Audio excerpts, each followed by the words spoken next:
नमस्कार। पिछली कक्षा में हमने पढ़ा था एक समतलीय बल निकाय का एक बल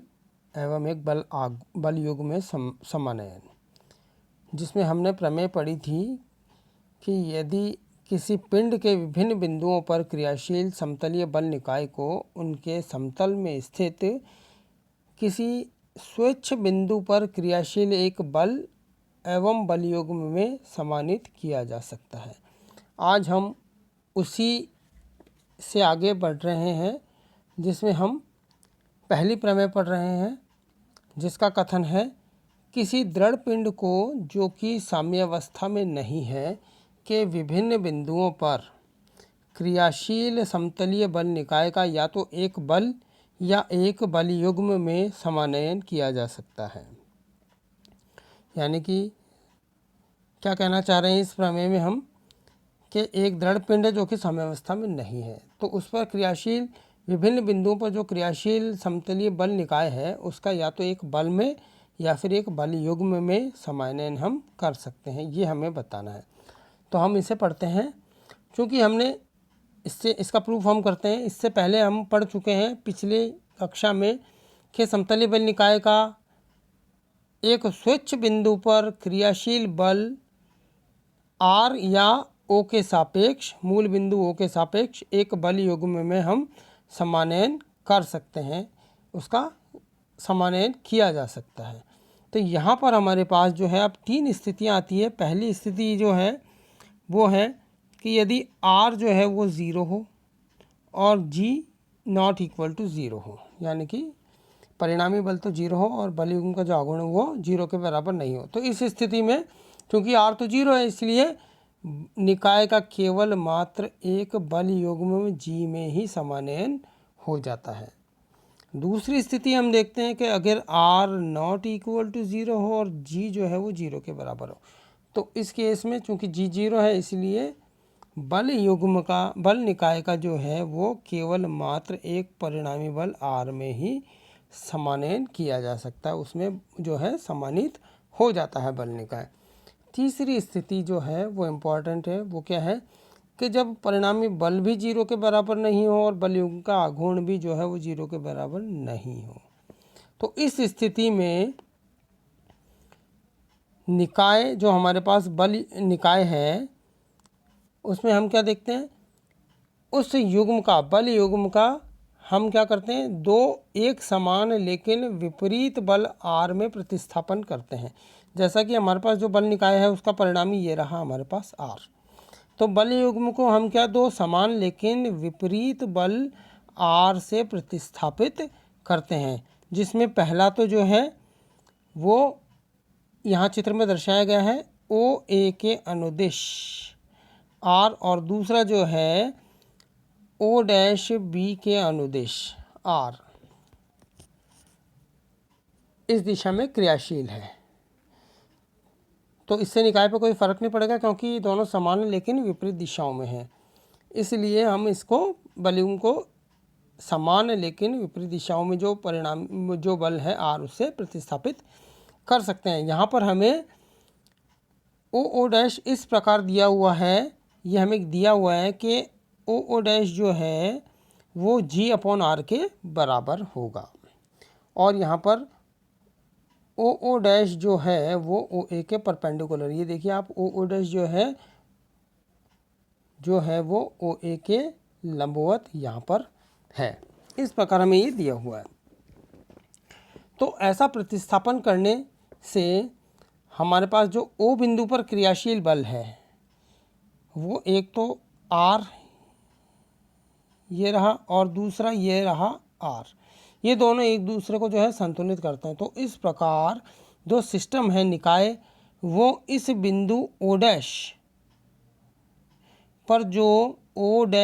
के अनुदिश बल R है उसमें उसके अनुदिश जो है समानित हो जाता है। तो क्या हुआ, हमारे पास जो निकाय है वो O से जो दूरी है O', उस O' बिंदु पर O' के अनुदिश बल R में समानित हो जाता है। तो पिंड जो है उस पर क्रियाशील बलों का निकाय एक बल R में सम्मानित किया जा सकता है, जिसकी क्रिया रेखा जो है, आप देखिए इसकी क्रिया रेखा जो है O बिंदु से नहीं गुजर रही है, लेकिन ये जो परिणामी है R इसके समांतर है, यानी कि मूल जो क्रिया रेखा है हमारे पास उसके समांतर है। तो ये हमारे पास यहाँ आर्टिकल पूरा हुआ। अब हम देखते हैं परिणामी बल का समीकरण, यानी कि इक्वेशन ऑफ रिजल्टेंट फोर्स। तो हम इसके लिए मान लेते हैं कि जो सिस्टम में हमारे पास बल निकाय है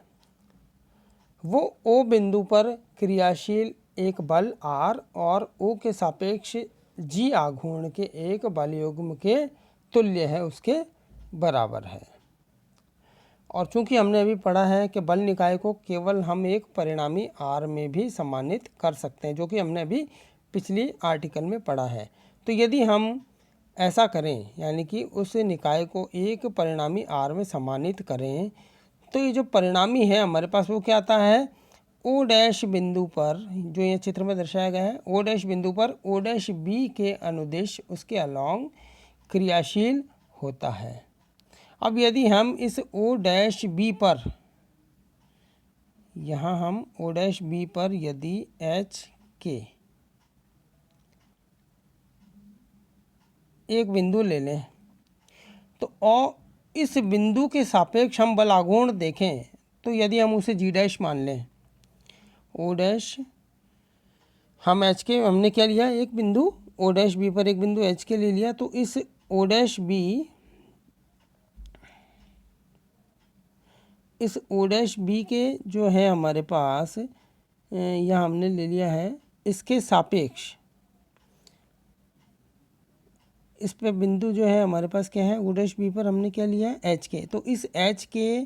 के सापेक्ष अगर बल आघूर्ण हमारे पास G डैश लेते हैं, तो हमने पिछले आर्टिकल में पढ़ा था कि जो G डैश है वो किसके बराबर होगा, पिछली ही कक्षा में हमने पढ़ा था कि G dash is equal to G minus H R Y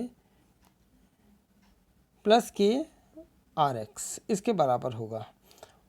तो ये बिंदु जो H के है वो परिणामी की क्रिया रेखा पर स्थित है, और हम ये पढ़ चुके हैं जब हमने बेसिक्स इसके बारे में पढ़ा था, इस चैप्टर को स्टार्ट करने से पहले, और पूर्व की कक्षाओं में भी आप पढ़ चुके हैं कि परिणामी की क्रिया रेखा पर स्थित किसी भी बिंदु के सापेक्ष बलों के आघूर्णों का जो बीजीय योग होता है वो शून्य होता है। तो यहाँ पर G डैश जो है इस परिणामी की क्रिया रेखा पर स्थित है, इसलिए यहाँ पर G डैश क्या होगा, 0 के बराबर होगा। और G डैश हमारे पास क्या है, G minus H R Y plus K R X is equal to 0। तो यहाँ हमारे पास क्या आ जाता है, H R Y minus K R X is equal to G, जो कि क्या है हमारे पास, अगर हम एच के का बिंदु पथ निकालें तो क्या हो जाएगा, ये X R Y plus Y R X is equal to G। तो यही हमारे पास क्या है, इस परिणामी का अभीष्ट समीकरण है। चलिए हम एक उदाहरण करते हैं। अब सवाल जो कि है हमारे पास वो हम लेते हैं 5, 1, 1 और -3, इनके ये जो है के समानुपाती परिमाणों के बल किसी वर्ग ABCD की भुजाओं क्रमशः AB, BC, CD और DA के अनुदिश क्रियाशील है हमारे पास, यानी कि ये बल के परिमाण दे रखे हैं 5, 1, 1 और -3। इन परिमाणों के बल जो है इस वर्ग की भुजाओं के अनुदिश क्रियाशील है। तो हमें ये बताना है, ये कह रहा है कि दर्शाइए कि निकाय केवल एक बल के तुल्य है। हमें क्या बताना है कि निकाय एक बल के तुल्य है, और उसका परिमाण, दिशा और क्रियाशील रेखा भी हमें ज्ञात करनी है। तो यहाँ चित्र बताया गया है, हमने चित्र में हमने दर्शाया है कि ये जो बल है 5 यहाँ दिया है, हमने दर्शाया चित्र में 1, 1 और 3, जैसा कि सवाल में कहा गया उस अनुसार हमने इसे इन इकाई के बलों को जो है इस वर्ग की भुजाओं के अनुसार हमने दर्शा दिया है। अब हम ये मान लेते हैं कि OB जो है हमारे पास वो x अक्ष है, और OD जो है वो हमारे पास y अक्ष है। तो इन सभी बलों को, जो 4 बल हमें दिए हैं, इन बलों को इन दिशाओं के अनुदिश इनके वियोजित भाग हम करते हैं तो x अक्ष के अनुदिश वियोजित भागों का बीजीय योग हम rx मान लेते हैं और y अक्ष के अनुदिश जो इन बलों के वियोजित भाग हैं उनका बीजीय योग हम ry मान लेते हैं। तो rx हमारे पास क्या हो जाएगा, देखिए पहला बल है 5, तो हमने यहाँ लिखा है 5 cos 0। वो कैसे लिखा हमने, यहाँ हमने बताया, देखिए ये चित्र जो है, चूँकि 5 जो है इस x अक्ष के अनुदिश ही है और इस बल का x अक्ष के साथ जो कोण है वो 0 डिग्री का, इसलिए क्या आ जाएगा हमारे पास 5 cos 0। अगला जो है हमारे पास 1, ये रहा है बल 1। यह हमने बताया है इस चित्र में इस 1 का x अक्ष के साथ में जो कोण है वो है 90 डिग्री, तो इसका घटक जो है x अक्ष के अनुदिश क्या हो जाएगा 1 cos 90। इसी प्रकार तीसरा जो है हमारे पास वो भी ये है 1 बल, तो इसका जो है ये हमने यहाँ चित्र में बताया है ये अपोजिट डायरेक्शन में है, तो इसका x अक्ष के साथ में जो कोण है वो 180 डिग्री है, तो क्या हो जाएगा 1, इसका घटक 1 cos 180। इसी प्रकार जो चौथा बल है -3 वो हमने यहाँ बताया है। देखिए इसमें इसका जो कंपोनेंट है x अक्ष के अलॉन्ग वो क्या हो जाएगा -3 cos 270, ये रहा। तो इसे हम सॉल्व करते हैं तो हमारे पास यहाँ आ जाता है 4। इसी प्रकार ry हम निकालें तो यहाँ पर क्या हो जाएगा 5 sin 90, 1 sin 90 plus 1 sin 180 -3 sin 270। इसे हम सॉल्व करते हैं तो ये भी हमारे पास 4 आता है। तो ये हमने